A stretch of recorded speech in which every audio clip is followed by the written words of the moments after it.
आज ही Doubtnut app download करें। Doubtnut पर अपने सभी गणित, रसायन विज्ञान, भौतिक विज्ञान और जीव विज्ञान के डाउट्स का करो सफाया।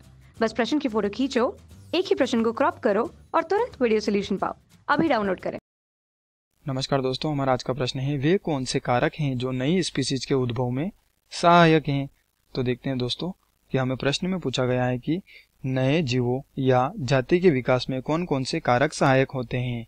तो दोस्तों नई स्पीसीज यानी कि हम कह सकते हैं कि नई जाति, और दोस्तों उद्भव का मतलब होता है कि विकास, यानी कि हम लिख सकते हैं कि जीवों का विकास या नई जाति का विकास।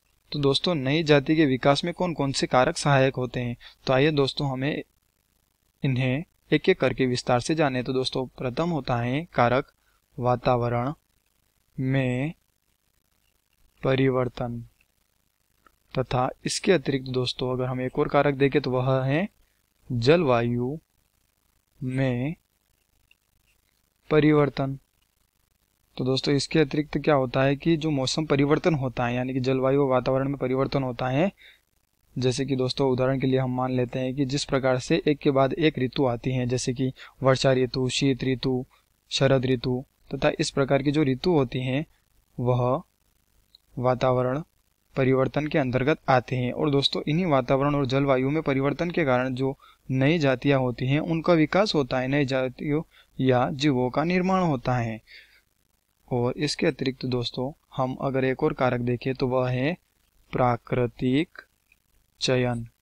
प्राकृतिक चयन दोस्तों इसके अंतर्गत क्या होता है कि जो भी जीव होते हैं वह अपने आप को वातावरण के अनुकूल डाल लेते हैं। और दोस्तों जो जीव अपने आप को वातावरण के अनुकूल नहीं डालते हैं, नहीं वातावरण के अनुकूल होते हैं, तो उनकी जातियां विलुप्त हो जाती हैं। और इसके अतिरिक्त दोस्तों अगर हम देखें तो आनुवांशिक विचलन।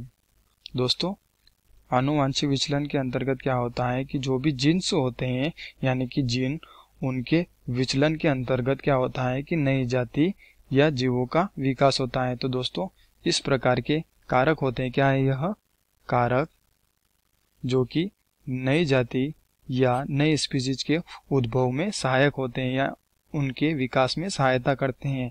जैसे कि दोस्तों पहला है वातावरण में परिवर्तन, दूसरा जलवायु में परिवर्तन, तीसरा प्राकृतिक चयन, तथा चौथा है आनुवांशिक विचलन। इस प्रकार के कारक होते हैं जो कि इनमें नई जाति निर्माण में सहायक करते हैं या इनके विकास के लिए सहायता करते हैं। तो धन्यवाद दोस्तों, आशा करता हूँ आपको यह उत्तर जरूर समझ में आया होगा।